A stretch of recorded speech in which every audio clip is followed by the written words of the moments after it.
What up, sisters?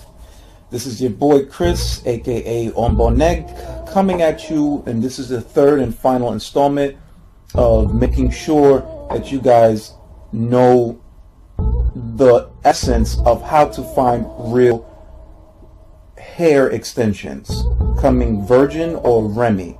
You know, if you didn't check out my first two, please go check that out, because I'm going to continue where I left off. Now, this article is from hellobeautiful.com. And the article is called, "Is Your Brazilian Hair Really from Brazil? The Biggest Schemes and Scams in the Virgin Human Hair Industry." Now, this woman, sister of color right here, she interviewed the Indian guy that I told you about, that I spoke to, and we spoke for like a good 20 minutes, and he told me about how Indian hair is going to go up because India is becoming more modern and westernized, and therefore these women are not willing to go to sacrifice their hair to their gods as part of their old tradition anymore, because, you know, they're also subscribing to the beauty of standards where women with longer hair is more or deemed attractive. Now, let's continue with the article. Have you ever wondered if your weave hair really comes from India or Brazil or Mongolia or Peru? Well, sorry to break it to you, but most likely it does not. The human hair trade is a growing and very lucrative industry, with sales exceeding $12 billion a year.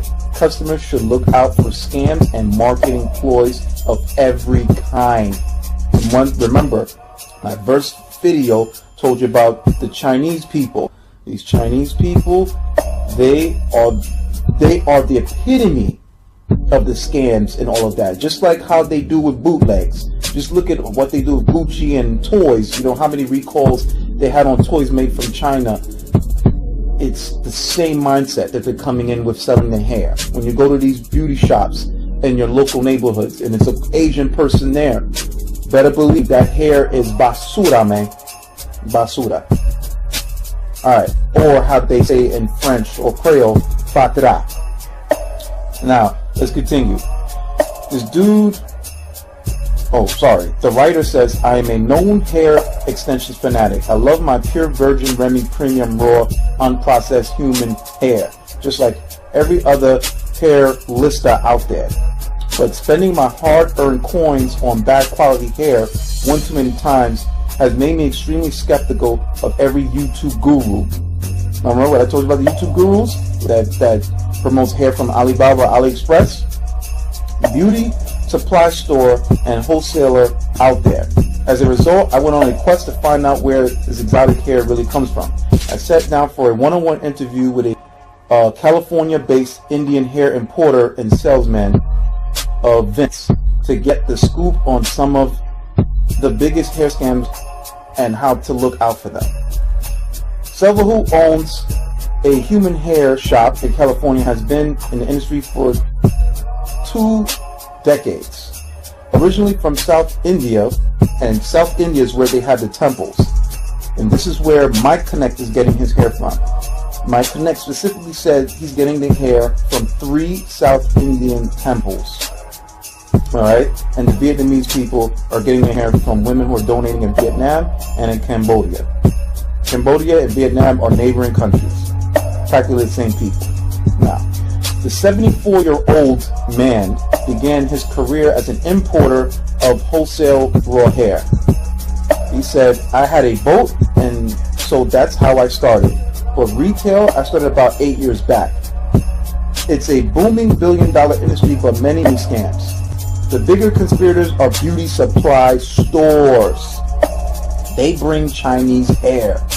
They call it Indian hair because it is an easier way to sell it," he explained. "They have different names for it. Whenever they exhaust one name, they tag on another name. So at the moment, they have Brazilian hair, they have Peruvian hair, Indonesian hair, and they have Malaysian hair, Italian, and French too." Now, come on. Seriously, Italian women, French women are giving up hair, and some sisters are naive enough to buy into this. Customers think it's a new product, and so they are going to buy it and try it at least once, he added. that manufacturers loses 15 to 20% of each hair bundle during the wefting process, which is most commonly done in mainland China due to cheap labor.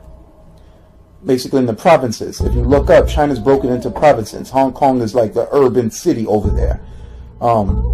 Anyway, they don't waste anything. They find a way to use even the refused hair. They take refused hair and hair loss from shedding and mix it with Chinese hair. This is what he said. Now think about this. They don't waste anything. And I've noticed this. If you look at Chinese restaurants, if you walk by your local Chinese restaurants right now, how many times or how often do you see garbage bags sitting out there in front of their store waiting to be picked up by sanitation? Like, seriously. Like, every restaurant has to constantly throw out food because you shouldn't be keeping it. You know, it's a health risk. You know, and it's against the health department to do that. But how many times have you seen garbage out there? I guarantee you, because in my area, I barely see garbage bags sitting outside in front of Chinese restaurants like that. They reuse those chicken wings and those fries and things like that. Like, they do not, remember, their business practices is very obscure, is very like cutthroat. If you research China right now, China has the most billionaires on the planet right now. Before, I believe it was Russia or something like that, but now it's China. And it's due to a lot of corruptions that goes on in business practices in China. Like, they're very relaxed when it comes to what you can do to make a buck over there. So it's practically, we'll do whatever you can to make money out there, and that's their motto, or that's their culture. So I'm going to continue. What's the likelihood that your Brazilian hair actually came from South American country? He says it's a very, very unlikely thing because I export to Brazil from India directly. I'm going to say this again. He said it is very, very unlikely thing because I export to Brazil from India directly. Why would Brazil buy hair from India? The only place in the world that has commercial quantities of hair is from 1 billion people in India. And they, as a ritual, donate it to the temple. Hindu pilgrims have donated their hair in a ritual of purification for centuries. It's a symbol of religious devotion and surrender of the ego. That has also turned into an extraordinary economic resource. Some people capitalize like, oh shoot, why are we throwing away all this hair? Let's sell it. People want to wear weaves, wigs, and extensions. Right? The temple realized, oh, there is a lot of money in this. And they started doing contracts with people, the temple. It started way back, Selva explained. You bid, the companies with other bidders, and you get the contract for a year or a season. And then all the hair that comes to you in that time belongs to you. Right? And I'm pretty sure those people who win the bid get all the hair from the temples, and then they resell it to people from China and things like that. And then that's how that happens. Now, according to The Truth About the Human Hair Industry by Alex Moore, Brazilians do not sell their hair, nor do they cut it for profit or religion, like I told you in my first video. The part 1, that Brazilian hair are predominantly mixed mulatto or African descent women or European descent women, and these women value their crowns just like you sisters do. It would be impossible for enough hair to be cut in the Brazilian community in an abundance to provide for the world. There are no large-scale Brazilian temples shaving hair. She wrote, there are some temples around the world that shave hair, like the huge ones in India. Some of these countries are Indonesia, Bangladesh, etc. But volumes from these countries are small. Moore is a self-proclaimed international human hair expert. Alex Moore. So how do you know if your luscious extensions are the real deal? Selva said initially it is very difficult to tell the difference between Chinese and Indian hair because manufacturers put silicone, here go that chemical again, and other things to make it look very smooth. From the wash you can tell. Chinese and the Korean manufacturers have different tricks up their sleeve. They put a coating over the hair so the hair doesn't tangle in the first wash. As soon as you heat it, that coating goes away and then it starts to tangle. He explained. Vince explains, the Chinese make sure that hair is sealed with chemicals, so it's fantastic when you pass your fingers through. But as soon as you wash or put any heat to it, it goes away because you're burning it off. Real Indian hair, he says, won't tangle. It can't tangle because the cuticles are all in one direction. Hair that is raw, when you say raw hair, you cut it from the base of the scalp and bundle it up. That's how it comes from the temple. That's how we get it directly. In the warehouse, we do a little bit of combing.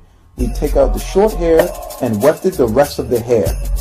If you cut it and don't turn directions, that's why they put so many rubber bands on so it won't get twisted up. It has to be machined in the same way. If you change directions, it will all tangle. Another big scheme comes from online stores. Here we go again, the online stores. Alibaba, AliExpress, who often sell Chinese hair because it's easily available. Indians sell Chinese hair too. They learned that it's cheaper to have a website in Indian and sell the cheaper hair, which they brought from the Chinese, and export it back to the United States. You understand? So you got those independent, and you got a few Indian sellers who are buying the Chinese processed hair that looks like Indian. They buy from them, and then they resell it back because it's cheaper, instead of actually going and collecting the hair from the temples and wefting it. And if they don't go to the hair, if they don't go to temples to collect the hair, they have to buy from people who did it, and that could be expensive. So if you're two regular Indian dudes that live in a village that want to get into this business, how are you going to afford that? You see what I'm saying? So just look at it that those are the type of people that are doing that. Those are the type of Indians. So people here think, oh, that's Indian hair because it's from India. That's not always the case. When you have a website, you are anonymous. No one knows you, so you start shipping, and after time someone says that the website is bad. So they shut it down and start another name and ship it again. That's why it's important that if you're going to get it from a vendor that is from India, that they have pictures of the factory or the warehouse where they actually make the hair. If they don't show you pictures of them making the hair, the laborers wetting it, they have an office where they show the hair. Like, if they don't have any proof, you shouldn't mess with it. Now, he says after 8 years of running his shop, Silva said his website is still a work in progress. We are making a website, but we have some problems with the pictures and textures. If you have a picture with really good curls, it might be the only one we have in the showroom. That's a very difficult thing to do, he continued. Once you do that, people say, well, you can't, why can't you get what's in the picture? I have no time to explain to them that Chinese hair comes perm, so you can't get exactly what you want every time. Straight hair is easy, but curls, they perm the hair. They will ask what type of curls. Now, that's what he's saying. If you want permed or curled hair, like what they call Brazilian hair, because he does process those hair if you still want it. Remember, there's nothing wrong with getting that processed hair, but just don't say that it's Brazilian, because it's not. It's basically steamed or permed, curled Indian hair. That's what it really is, not Brazilian.